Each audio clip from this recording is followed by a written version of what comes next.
Hi guys, it's Stephanie from the Well-Doing Momma, and today I'm going to show you how to make a Copycat Outback bread. So it has rye flour and molasses in it, although we'll see how I might have to fudge with some regular flour too.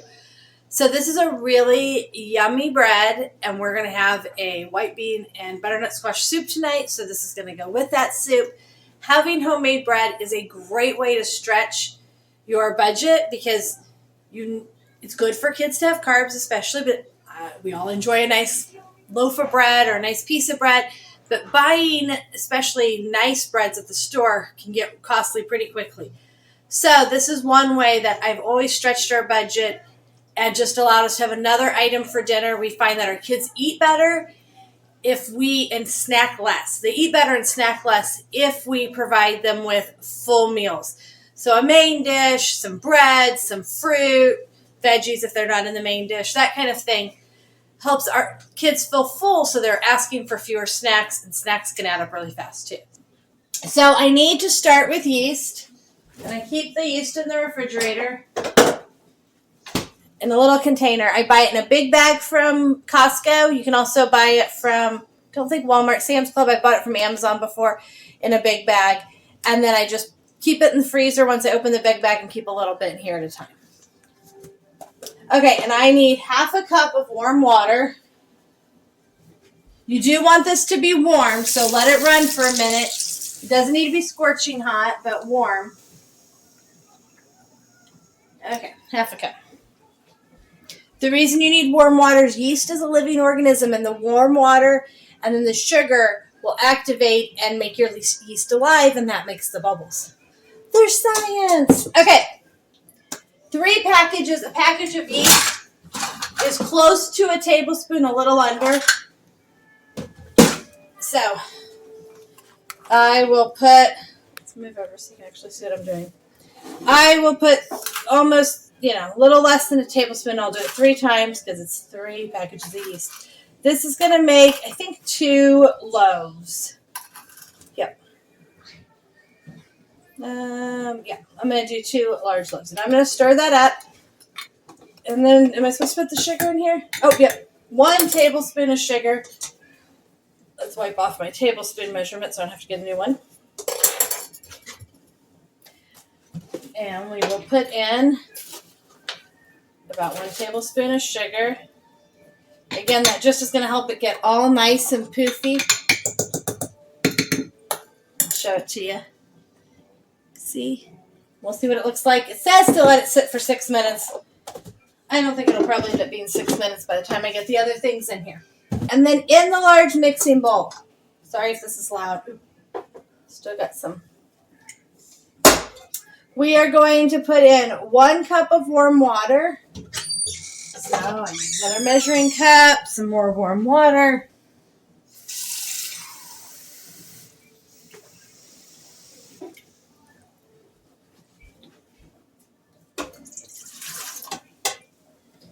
Let's see, half a cup of molasses. Now the trick for molasses is if you spray this container, the molasses should, I don't like this spray. This is different than the normal one. Don't like it as much. Okay, the molasses should slide right out. Let me grab a spatula, a little scraper to help it along. If I can open the molasses. Okay, so how much molasses? Half a cup.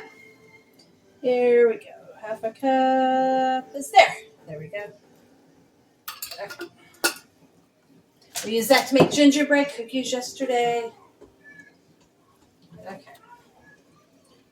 So it mostly comes out. I scraped it some too. So. It says a tablespoon of salt. I don't think I'm going to put in a full tablespoon. Oh, there's my salt. Now, you want to be careful. You don't want to put salt in right next to yeast. Salt will kill the yeast. So, that's why if you use a bread machine, it'll tell you to put the salt in, not right next to the yeast. I'm going to do like half a tablespoon.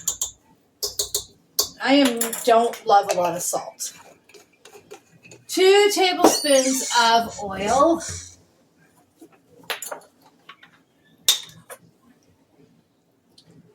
1, 2,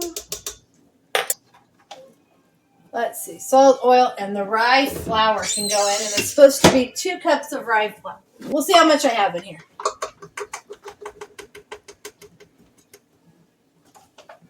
This is the only thing I buy rye flour for is this bread. You could just do it with regular flour if rye flour is out of your budget, because it is definitely a little bit of a more expensive item.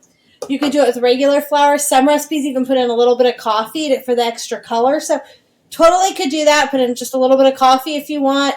And regular flour, or just use regular flour with the molasses. It'll still taste really good.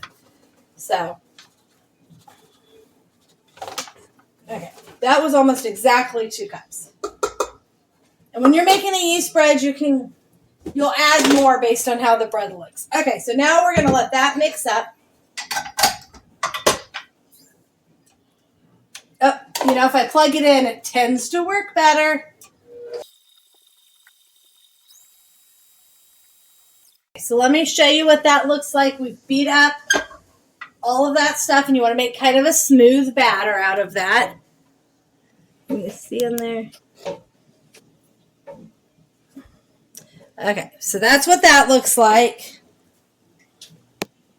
It's kind of dark over there in the corner, isn't it? The sun is shining, and it's really bright where the sun is shining, but then back here, it's a little dark. So I beat that up, and I used the regular beater for this.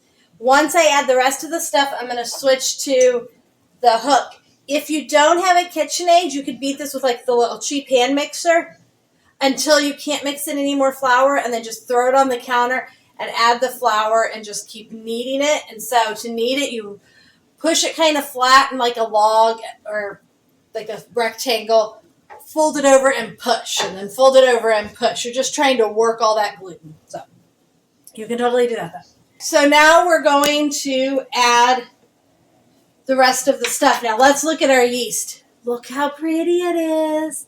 It got all nice and bubbly. That activated the yeast, so we're going to put that in. That is what makes our bread rise. So there's that. Put that over there. And then we need to add the regular flour. And it's going to take 2.5 to 3 cups. So when you're making a yeast bread, you add some flour, and then you let it go, and you add some more. When you're using a KitchenAid, you want to go till it cleans the side of the bowl itself. You just want a nice, pliable, good-feeling dough. It's kind of a art-science mix there to kind of play with it and learn how to make a dough, but it is totally worth the effort. You might have some that don't rise as much or are a little more dense, and that's okay. You can't over-mix it, really, I don't think, once you have the flour in. If you're making cookies or quick bread cookies or muffins or cupcakes or something, you can totally overmix that and make it tough. But for a yeast bread, you want to develop that gluten so it rises nicely. Okay, so 1, 2, we'll start with 2.5. Okay, take this one off. Put that on, and let's mix it up. I'm going to get you close so you can actually see what it looks like.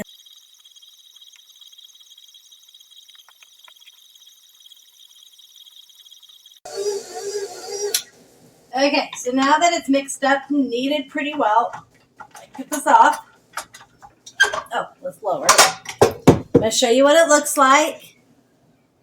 Now I'm going to scrape it off of here. And then I'm going to put a towel over it, like a little tea towel, just draped over the top. And then I am going to put it over on the stove. I have some beans boiling to help go in our soup tonight. So the stove's nice and warm. You want to try to find a warmish spot in your kitchen, nothing hot. Don't put it in the oven to cook or anything. We're going to cover it with a towel, and we're going to set it over out of the way and let it rise for probably an hour or so. And then I'll divide it in half, roll it into loaves. That's the word. We'll roll it into loaves and bake it. So I'll show you how we roll it in just a little while. So I'm back with our Outback bread dough. It's starting to fall out of the bowl. So I'm going to pour this out onto the counter, and then I'm going to just knead in a little bit of flour, roll it out, and you go grab a rolling pin. I'm going to cut it in half and make 2 loaves out of it, and then I'm going to let those loaves rise again. I'm I get some some flour on my hand to get it out of here. It actually feels pretty good. Put that over there. And I put my knife over here. Okay. Cut that in half. So I just roll it out. I'm trying to get you where you can see.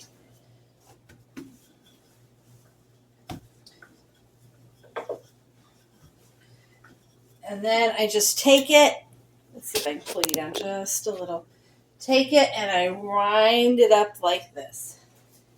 And I'm going to want it to fit in a regular size loaf pan. I did spray my loaf pans. And so, there you go. And then I'll do the other one. This is obviously super fast. Doesn't take long at all. So none of the prep work for making homemade bread takes very long. There is some waiting while it rises and some more waiting while it rises. But really, a lot of the making of it is just 10, 15 minutes. There you go.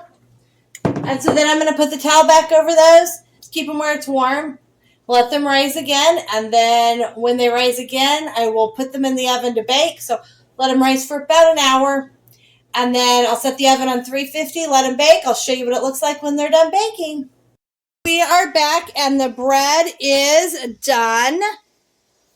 Look at that bread, and I'm going to get my pot holder so I don't burn my hand.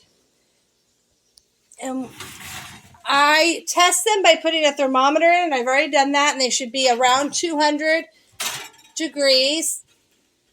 And I'm just going to put them up here. You can make the loaves. I think Outback, I haven't been to Outback in a long time. They used to make like long loaves, so you can do longer loaves. These are the loaf pans I have, so they're the ones we're going to do. And then I am going to take some butter. Let's see if you can see what I'm doing. And spread. That one has put some butter all over the top of the bread because that is really good. And so then I will pop those out and we will have them with some white bean and butternut squash soup that I'm making for tonight. So there you go, some homemade Outback bread. Thanks for joining us today. Please leave a comment if you have something else you'd like me to talk about or you have any questions. Please hit the like button and subscribe to see more videos about what we do.